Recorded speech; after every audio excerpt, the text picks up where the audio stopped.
할렐루야.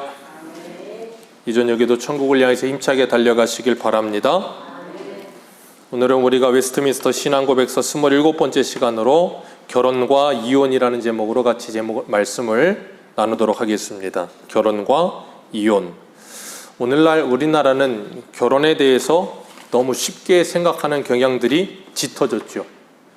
그래서 너무 쉽게 결혼하고 또 너무 쉽게 이혼합니다. 그리고 연애하는 것과 같이 결혼 생활을 구분을 못하는 경우도 있죠. 그래서 결혼 생활을 마치 남녀가 젊어서 연애하는 것처럼 그런 정도로 생각을 하고 법적 책임이나 의무나 아니면 어떤 뭐라 그래야 될까요? 결혼에 대한 책임감을 지지 않으려고 하는 사람들이 꽤 많아요. 그래서 결혼을 하고 나서도 배우자들이 서로 다른 연인들을 만들어내고 그러면서 결혼 생활을 유지한다고 말을 하는 사람들도 있고, 정말 이 결혼이 맞는가 싶을 정도로 이상한 시대가 되어가고 있는 게 오늘날의 대한민국의 현실입니다. 이런 시대 속에서 어떤 결혼관을 가지고 살아야 그리스도인다운 결혼관을 가지고 사는 것인가 하는 것에 대해서 오늘 우리가 살펴볼 텐데, 1항에 제일 먼저 나오는 말이 뭐냐면 결혼은 한 남자와 한 여자 사이에 이루어져야 한다. 너무 어려운 말이죠. 결혼은 한 남자와 한 여자 사이에서 이루어져야 한다라고 분명하게 이야기하고 있습니다. 왜 한 남자와 한 여자라고 못 박아서 기록하고 있을까요? 예전에는 그렇지 않았다는 거예요. 예전에는 한 남자가 수많은 여자들을 아내를 맞이하는 경우도 있었고요. 한 여자가 수많은 남자들을 남편으로 맞이하던 때도 있었던 것 같아요. 예수님 당시에도 로마에서 이 로마 사람들 그리고 저 이방인들에게 있어서 결혼이라는 문제는 굉장히 흔한 것이었어요. 우리나라도 예전에 조선시대나 그때는 뭐 양반과 종들의 개념이 있고 양반들은 첩을 많이 두고 여인들이 아들을 못 낳으면 남자 책임일 수도 있는데도 불구하고 여인 책임인 것처럼 몰아가면서 다른 여인을 또 가지게 되고 그런 말도 안 되는 일들이 비일비재했어요. 그래서 성경은 우리에게 분명히 이야기합니다. 결혼은 한 남자와 한 여자가 결혼하는 것이다 라고 말하고 있어요. 오늘 본문에서 예수님께서 바리새인들이 예수님을 시험하려고 질문을 해요. 어떤 경우에 이혼할 수 있습니까? 하고 질문합니다. 그랬더니 예수님께서 뭐라고 대답하셨어요? 남자와 여자가 서로 부모를 떠나서 서로 결혼하게 되면 한 몸이다. 그리고 그것은 하나님이 짝지어 준 것이다 라고 말씀하세요. 한 몸이 되었기 때문에 사람이 나눌 수 없다라고 분명히 말씀하고 계십니다. 그랬더니 바리새인들이 신명기의 말씀을 들어서 그러면 모세는 왜 이혼 증서를 써줘서 이혼하라 그랬습니까? 라고 반문을 해요. 그랬더니 예수님께서 뭐라 그러셨어요? 8절 말씀 8절 같이 한번 읽습니다. 시작.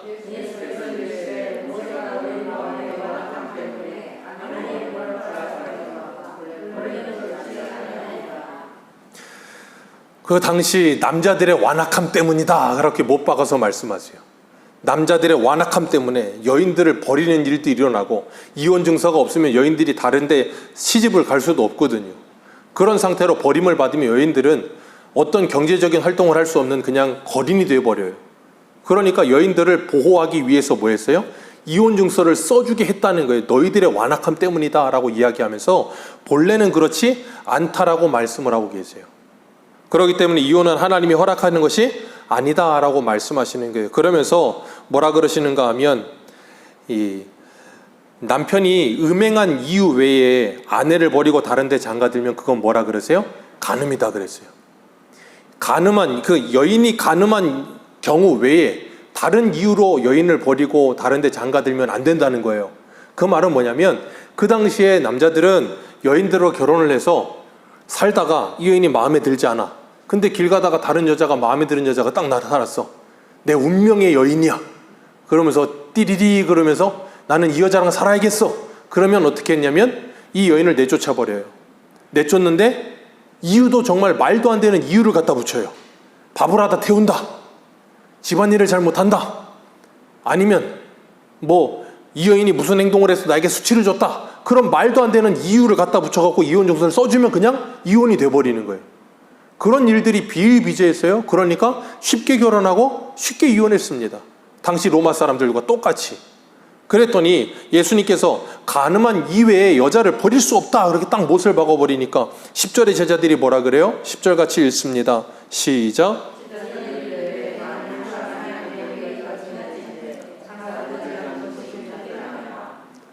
예수님 따라다니는 제자들의 수준이 이 정도예요. 그렇게 이혼이 쉽지 않고 어려울 것 같으면 차라리 결혼 안 하겠습니다. 그 당시에 사람들의 이 생활이 얼마나 문란했는지를 이 단편적인 말씀으로 금방 캐치할 수 있는 거예요.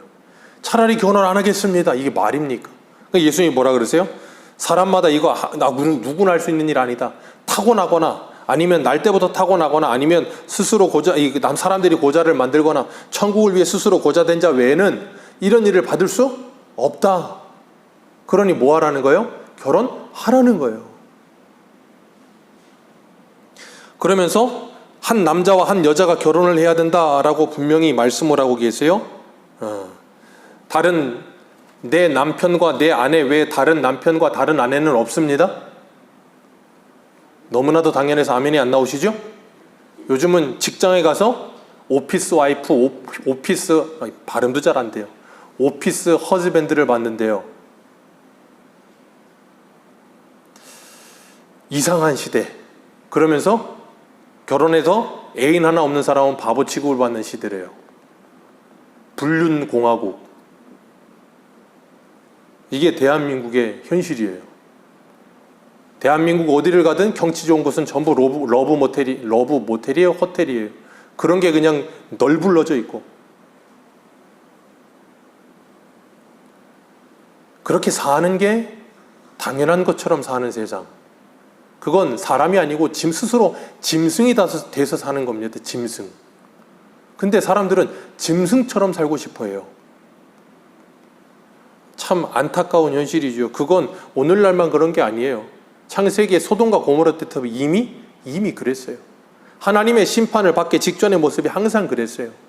오늘날 우리나라가 그런 모습인 것 같아서 너무나도 안타까워요. 히브리서 13장 4절은 우리에게 이렇게 말씀하십니다. 모든 사람은 결혼을 귀히 여기고 침소를 더럽히지 않게 하라. 음행하는 자들과 간음하는 자들은 하나님이 심판하시리라. 아멘. 음행하는 자들과 간음하는 자들은 하나님이 심판하십니다. 이거 분명히 기억하십시오. 음행과 간음은 하나님의 심판이에요. 결혼을 쉽게 생각하면 안 되는 겁니다. 남녀의 성적인 그런 것들을 쉽게 생각하면 안 된다는 거예요. 하나님은 분명히 오늘 본문 오늘 웨스트민스터 신앙고백서 1학에서는 분명히 결혼은 한 남자와 한 여자가 하는 것이다라고 분명히 못 박았습니다. 네. 한 남자와 한 남자가 하는 게 아닙니다. 한 여자와 한 여자가 하는 게 아닙니다. 웃으시지만 우리나라에도 남자끼리 여자끼리 서로 동거하고 결혼하는 사람들이 있어요. 법적으로 허락을 안 해주니까 자기들끼리 결혼한대요. 미국은 법적으로 동성혼이 허락된 주가 있어요. 미국이 지금 몇 개 주죠? 52개인가요? 53인가요? 모르겠어요. 남의 나라라. 미국 국기의 별 모양이 그 기수잖아요. 근데 그 개수 중에 동성혼을 허락하는 주가 있다니까요. 그러니까 그런 쪽으로 가가지고 결혼하고 오는 거예요. 그냥. 짐승도 그렇게는 안 합니다. 짐승도 암컷과 수컷이 서로 교미를 하지 수컷과 수컷, 암컷과 암컷이 그러지 않아요. 근데 사람은 그래요. 어떻게 그러죠? 인간의 죄악됨이 얼마나 극에 달해 있는지를 말씀하시는 거예요.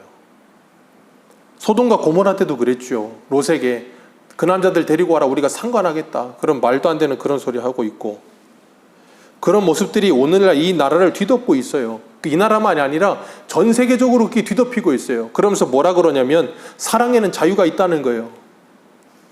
사랑에는 자유가 있대요. 유럽은 너무나도 그게 심각해져 가고 있어요. 오늘 1항에 분명히 이야기합니다. 결혼은 한 남자와 한 여자가 하는 것이다. 너무나 당연하지만 오늘날은 이게 너무나 당연하지 않은 시대가 돼버린 시대. 그리고 2양 한번 읽어보겠습니다. 2양입니다. 시작.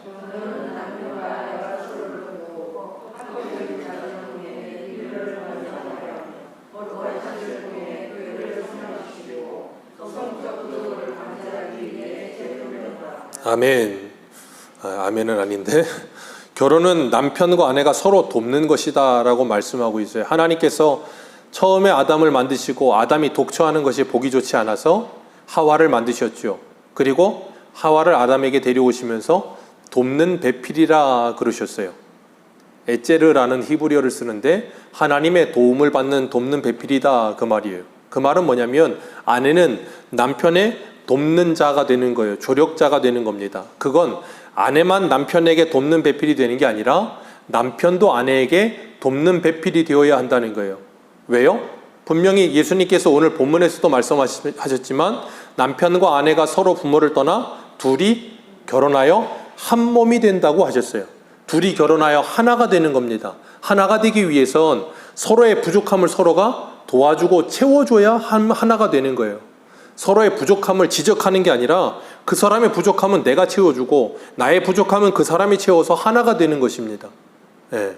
그 사람을 완전히 개조해서 나와 똑같은 사람을 만드는 게 결혼이 아니에요. 나에게 그 사람을 완벽하게 맞추는 것도 결혼이 아닙니다. 그 사람도 연약한 사람이기 때문에 연약함이 있고요. 나도 연약하기 때문에 연약함이 있어요. 그 연약함끼리 모여서 서로 둘이 하나가 되어 온전함을 이루는 게 결혼이에요. 그래서 결혼은 세상 사람들이 말하는 것처럼 행복이 목적이 아니라 거룩이 목적인 거예요. 거룩해져 가는 게 뭐예요? 진정으로 우리가 말씀 안에서 행복해지는 길이에요. 그렇기 때문에 하나님은 우리들에게 서로에게 돕는 배필이 되라 그렇게 말씀하시고 합법적인 자손을 통해 인류를 번성하게 하고 거룩한 씨를 통해서 교회를 성숙시키고 성적인 부도덕을 방지하기 위하여 결혼을 제정하셨다라고 말씀하고 있어요. 그렇기 때문에 성은 아름다운 겁니다. 아름다운 것인데 하나님이 허락하신 결혼의 제도 안에서만 아름다운 거예요. 그 제도를 넘어서는 것은 결코 아름다운 것이 아닙니다. 추악하고 더럽고 악한 것이 되는 거예요. 우리가 그걸 분명하게 기억해야 되고 알아야 되는 거예요. 사랑은 합법적이고 하나님의 말씀 안에서 사랑이 아름다운 것이지 그것을 벗어난 사랑은 불륜이고 죄이고 악인 거예요. 우리가 그걸 자꾸 혼돈하시면 안 되는 거예요. 제가 저번 주였나요? 말씀을 드렸죠. 온 세상은 사랑이 가득하다고. 잘못된 사랑으로 가득한 게 문제라 그랬죠. 올바른 사랑을 하고 올바른 결혼을 하고 올바른 가정을 꾸리는 일이 너무나도 중요하다는 거예요. 그리고 요즘은 결혼을 해서 서로 자기들 라이프 스타일로 산다 그러면서 애도 안 낳겠다는 말을 하는 사람들도 있어요. 말도 안 되는 소리죠. 하나님께서 분명히 말씀하셨습니다. 합법적인 자손을 통해 인류를 번성하게 하셨다. 남자가 결혼해서 인류를 번성하게 할 수 없어요. 여자가 요즘은 또 유럽은 그게 허락이 되는 또 나라가 있대요. 그래서 그 나라 가서 정자를 기증받아가지고 임신을 하고 온대요. 참, 도대체 애는 무슨 죄입니까? 태어나서 보니까 엄마가 둘이야. 근데 엄마끼리 서로 사랑한대. 아빠가 둘이야. 근데 아빠끼리 사랑한대. 그 아이는 어떻게 되는 겁니까 도대체? 그 아이의 인권은 어디 가는 겁니까? 요즘은 인권 좋아하잖아요. 그럼 그 아이들의 인권은 어디 가는 거예요? 그러니까 참 세상 사람들은 인권이라는 말도 자기 좋은 대로 갖다 붙여서 자기들 좋은 대로 해석만 하는 거예요. 그런 말도 안 되는 일을 하면서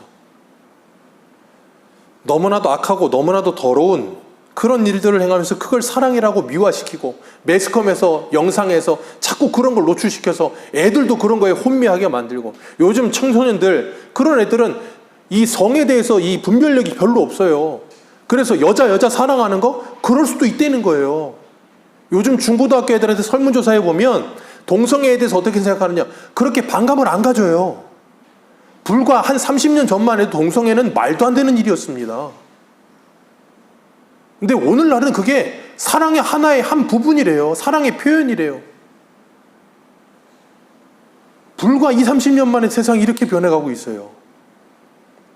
하나님은 분명히 우리에게 정하셨어요. 한 남자와 한 여자가 결혼하는 것이다. 그렇게 분명히 말씀하시고 서로 돕는 배필이라고 하셨습니다.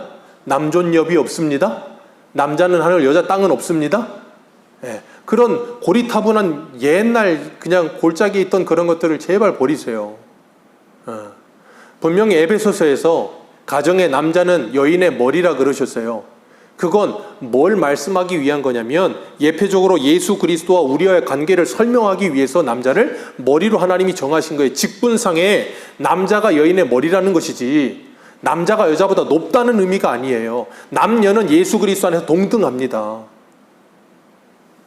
그러나 분명한 건 가정의 대표성으로서 남자를 하나님께서 세우셨다는 건 분명해요. 그렇기 때문에 남자는 그리스도께서 교회를 위해 죽기까지 교회를 사랑한 것처럼 아내를 위해 뭐 해야 돼요?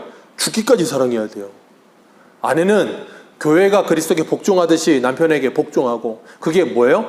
내가 그 사람에게 예속되어 밑에 있기 때문에 복종하는 게 아니라 무엇 때문에요? 돕는 배필이기 때문에.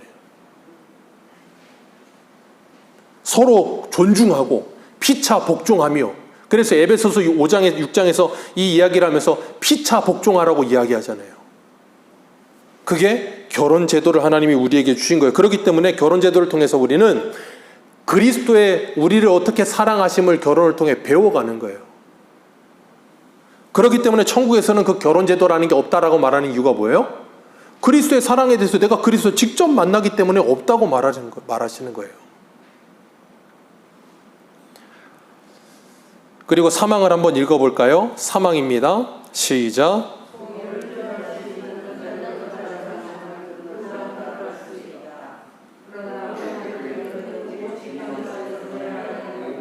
네, 거기까지만 읽습니다. 동의를 표할 수 있는 판단력을 가진 사람은 누구나 결혼할 수 있다. 우리나라는 그래서 법적으로 20세 이상, 미성년은 아니고 성년이 되었을 때 결혼할 수 있게 하죠. 그렇기 때문에 누구나 다 판단력을 가지고 결혼할 수 있는데, 결혼할 때는 내 판단이 항상 옳다라는 착각에 빠져 살시면 안 됩니다. 다 경험해 보셔서 아시겠지만 경험하고 나서 우리는 그걸 알아요. 그게 문제예요. 경험하기 전에 알면 좋은데, 눈에 콩깍지가 씌면 세상에서 그 오빠가 제일 멋있고 세상에서 그 여자가 제일 이쁘고, 그런데 결혼하고 나서 보면 실체가 보이고, 그리고 나면 이면 때는 늦고, 그런 후회를 하기도 하는데, 그렇기 때문에 결혼할 때는 주변의 의견을 묻는 것도 참 중요하죠. 부모님의 의견이나 많은 부분들의 의견을 수렴하는 것도 참 중요한 것 같아요. 그리고 또 하나, 여기서 사망에서 우리에게 뭘 이야기하고 있냐면, 기독교인들의 결혼은 오직 주님 안에서 결혼해야 할 의무가 있다라고 분명히 말하고 있어요. 그건 뭐예요? 참 개혁신앙을 고백하는 자들은 불신자나 교황주의자나 다른 우상 숭배자들과 결혼해서는 안 된다. 우리나라도 1970년대, 한 60년대, 70년대 그때까지만 해도 교회 안에서 결혼하는데 믿지 않는 사람과 결혼하면 목사님 주례를 안 해줬어요. 아세요? 강경한 목사님들 주례 안 해줬습니다. 직분자의 절대 교회에서 허락을 안 했어요. 요즘은 그런 게 다 무너져 버렸죠. 그래서 교회 안에서 배우자를 찾는 일이 없어요. 불신자들, 믿지 않는 사람들, 그런 사람들을 아무렇지도 않게 사랑하고 그런 사람들하고 결혼하고, 다른 종교를 가진 사람하고 결혼을 하고, 그리고 나서 나중에 가서 후회하고. 요즘 젊은 사람들은 신앙을 가졌다고 말을 하면서도 결혼할 때는 항상 뭘 봐요?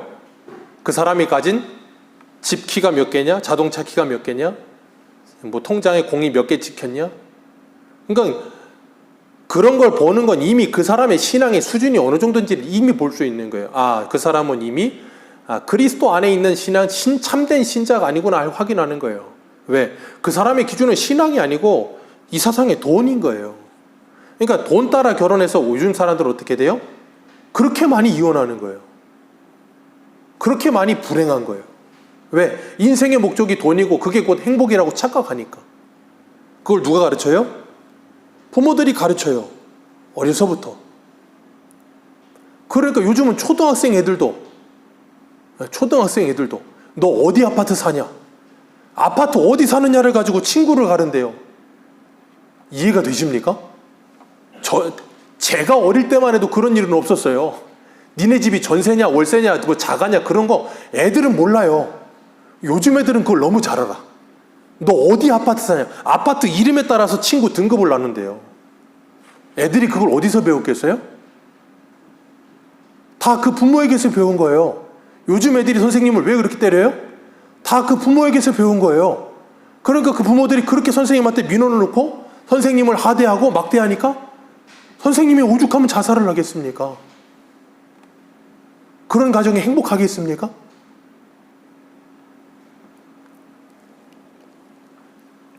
왜 그럴까요?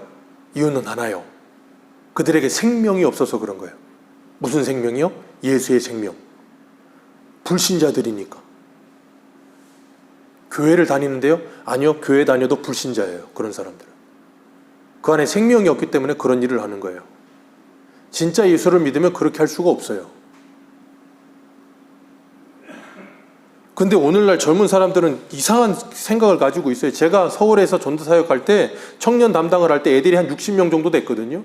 애들 이렇게 상담하고 막 이런 대화 토론해 보면 다 뭐 믿는 사람하고 결혼하겠대. 근데 나중에 결혼하겠다고 데려와서 인사를 시켜. 전도사님, 제 남자친구에 왔는데 교회 안 다녀. 근데 키가 좀 크고 잘생겼어. 그러면서 하는 말, 제가 결혼하면 제가 꼭 교회 데리고 다닐 거예요. 그 말이 아마 평생에 발등을 찍고 힘들어할 텐데. 참 안타까운 현실에 있어요. 그렇기 때문에 이런 것들을 가르쳐야 되는 거예요. 절대 그리스도인은 기독교인이 아닌 이상 그 기독교인이 아닌 사람과 결혼하면 안 된다는 걸 가르쳐야 되는 거예요. 왜?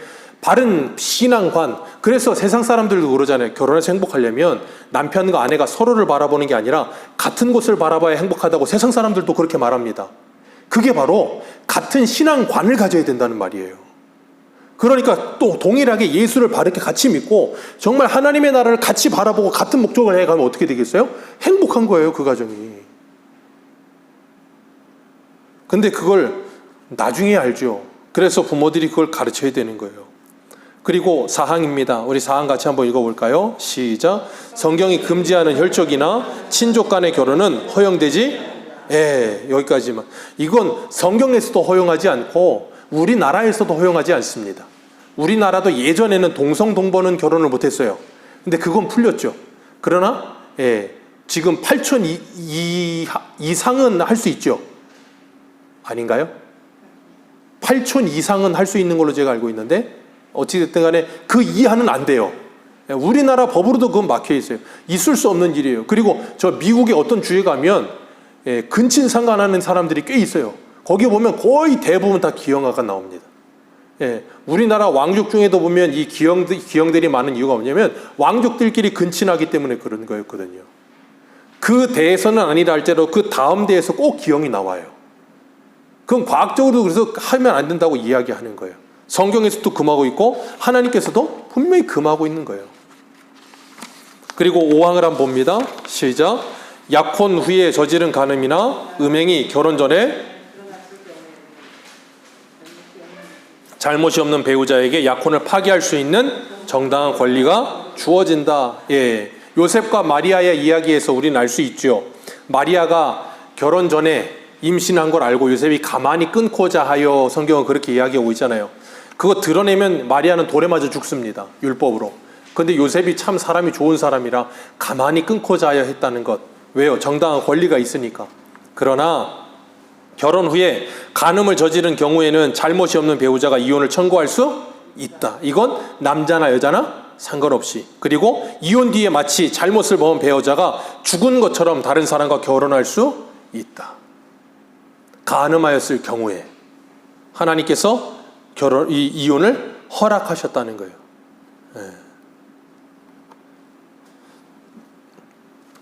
이런 부분에 있어서 우리나라도 요즘은 안 그렇지만 예전에는 우리 여성들이 참 많이 어려움이 많고 핍들이 많았죠. 남자들이 간음하는 경우 많았고 바람 피는 경우 많았고 정말로 가정을 깨트리는 경우도 많았고 그러나 여인들이 그 가정을 지키기 위해서 피눈물 흘리며 가정을 지킨 경우도 있었고 얼마나 많이 폭력을 가하고 그런 일도 얼마나 많습니까? 그러나 여기서 분명히 이야기하는 그런 부분에 있어서는 얼마든지 뭐 할 수 있다는 거예요? 이혼할 수 있다는 거예요. 왜? 여인을 보호해야 하니까요. 그리고 6항 한번 봅니다. 6항입니다. 시작. 인간이 부패한 관계로 하나님이 결혼을 통해 하나로 합해 주신 관계를 깨뜨리기 위해 여러 가지 논리를 내세우는 경향이, 그게 오늘 본문이에요. 하지만 교회나 국가 공직자들이 도무지 해결할 수 없을 정도로 완고하게 배우자를 버리겠다고 주장할 때나 간음을 저지르는 경우를 제외하고는 그 무엇도 결혼관계를 파기할 충분한 사유가 될 수 없다. 그렇기 때문에 거의 대부분은 반드시 가정을 뭐 해야 된다는 거예요? 지켜야 된다는 거예요. 그리고 그 이전에 결혼을 어떻게 해야 된다는 거예요? 신중하게 해야 된다는 거예요. 결혼은 정말로 신중하게 해야 된다. 왜요? 한번 하나님이 맺어주신 것은 절대 사람이 끊을 수 없기 때문에. 이런 정말로 헤어질 수밖에 없는 이외의 다른 이유는, 요즘 젊은 사람들이 이혼을 하는 확률이 높은 게 항상 결혼하고 3년 안에 이혼합니다. 3년 안에 젊은 사람들이 이혼하는 사람들이 50% 이상이 3년 안에 이혼해요. 이혼하는 가장 큰 이혼 사유가 뭔지 아세요? 성격 차이. 저는 그걸 볼 때마다 정말 너무가 어이가 없어요. 기억하십시오. 남자 여자는 원래 다릅니다. 그리고 남자 여자의 성격은 원래 다릅니다. 절대 같을 수가 없어요. 아까도 시작하면서 말씀을 드린 것처럼 결혼한다는 건 이 사람을 교화시켜서 나와 똑같은 사람을 만들어내고 나에게 맞추는 게 아니에요. 서로가 서로에게 맞추는 거예요. 그러기 위해 양보도 하고 희생도 하고 깎여지면서 하나 되어 가야 되는 거지, 결코 한쪽이가 맞춰질 수도 없고요. 성격이 같을 수도 없고요. 다를 수밖에 없어요. 똑같이 신앙을 가지고 있고 정말로 믿음 생활을 한다고 해도 부딪힐 수도 있는데 어떻게 그게 같아질 수가 있냐고. 있을 수 없어요. 부딪힙니다. 그래서 우리는 결혼을 통해서 뭐예요? 자기 부인을 배우는 거예요. 철저하게 내가 죽어지는 자기 부인을 배워요. 그러면서 예수 그리스도의 사랑을 배워가는 거죠. 그래서 결혼을 통해서 거룩을 이루어가야 되는 거예요. 그런데 젊은 사람들은 그걸 못 견디죠. 조금만 힘들면 포기해버리는. 그러면 안 된다는 거예요.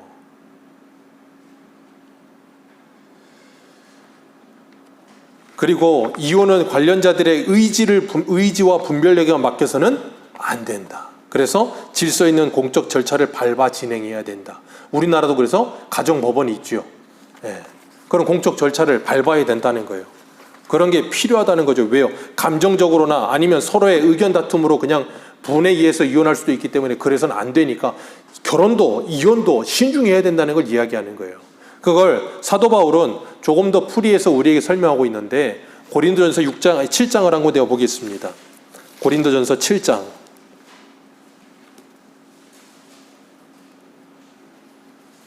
고린도전서 7장입니다. 7장 1절부터 우리 읽어 내려가겠습니다. 고린도전서 7장 1절입니다. 시작. 너희가 쓴 문제에 대하여 말하면 남자가 여자를 가까이 아니함이 좋으나 음행을 피하기 위하여 남자마다 자기 아내를 두고 여자마다 자기 남편을 두라. 남편은 그 아내에 대한 의무를 다하고 아내도 그 남편에게 그렇게 할지라. 아내는 자기 몸을 주장하지 못하고 오직 그 남편이 하며 남편도 그와 같이 자기 몸을 주장하지 못하고 오직 그 아내가 하나니 서로 분방하지 말라. 다만 기도할 틈을 얻기 위하여 합의상 얼마 동안은 하되 다시 합하라. 이는 너희가 절제 못함으로 말미암아 사단이 너희를 시험하지 못하게 하려 함이라. 그러나 내가 이 말을 함은 허락이요 명령은 아니니라.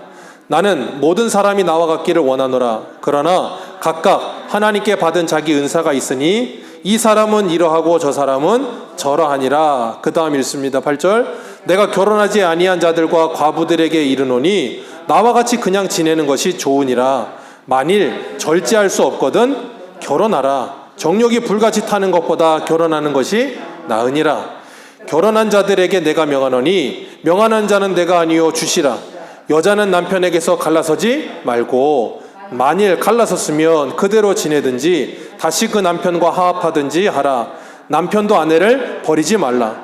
그 나머지 사람에게 내가 말하노니 이는 주의 명령이 아니라 만일 그 어떤 형제에게 믿지 아니하는 아내가 있어 남편과 함께 살기를 좋아하거든 그를 버리지 말며 어떤 여자에게 믿지 아니하는 남편이 있어 아내와 함께 살기를 좋아하거든 그 남편을 버리지 말라. 믿지 아니하는 남편이 아내로 말미암아 거룩하게 되고 믿지 아니하는 아내가 남편으로 말미암아 거룩하게 되나니 그렇지 아니하면 너희 자녀도 깨끗하지 못하니라. 그러나 이제 거룩하니라. 혹 믿지 아니하는 자가 갈리거든 갈리게 하라. 형제나 자매나 이런 일에 구애될 것이 없느니라. 그러나 하나님은 화평 중에서 너희를 부르셨느니라. 아내된 자여 내가 남편을 구원할는지 어찌 알 수 있으며 남편된 자여 내가 내 아내를 구원할 수 있을지 어찌 알 수 있으리요. 거기까지만 읽겠습니다. 이게 우리들에게 주는 인사이트예요. 그렇기 때문에 우리가 주님께서 우리에게 하나님이 제정하여 주신 결혼제도 기억하십시오. 결혼은 사람이 만든 게 아니에요. 하나님이 좀 만드신 거예요. 하나님이 만드셔서 우리에게 주셨습니다. 그렇기 때문에 하나님이 주신 제도를 우리가 너무나도 신성하게 여겨야 하고, 그리고 남자와 여자가 결혼하여 한 몸이 된다는 건 그냥 남자와 여자의 선택이 아니라 하나님이 짝지어 주셨다는 걸 기억하시길 바랍니다. 그렇기 때문에 그 가정을 거룩하게 만들어가기 위해 애쓰시고 힘쓰시며 충성스럽게 믿지 않는 배우자를 구원하기 위해 힘쓰시고, 정말 하나님께서 우리에게 주신 배우자들의 돕는 배필이 되셔서 우리 서로가 정말 배우자들에게 돕는 배필이 되셔서 그 배우자들이 우리의 말이 아니라 우리의 행실을 보면서 야, 참 저 사람 예수 믿더니 사람이 너무 좋아졌다. 아, 저 사람 저렇게 나한테 대하는 거 보니까 내가 너무 고맙다. 그런 마음이 들어서 예수를 정말 교회에 가보고 싶다. 예수를 믿어보고 싶다 하는 그런 놀라운 은혜가 열려지도록 정말 하나님의 도움을 받으셔서 그런 돕는 배필로 가정에 서시고 가정을 일으키시며 하나님의 나라를 만들어가는 저와 여러분들 되시기를 축복합니다. 기도하겠습니다. 하나님,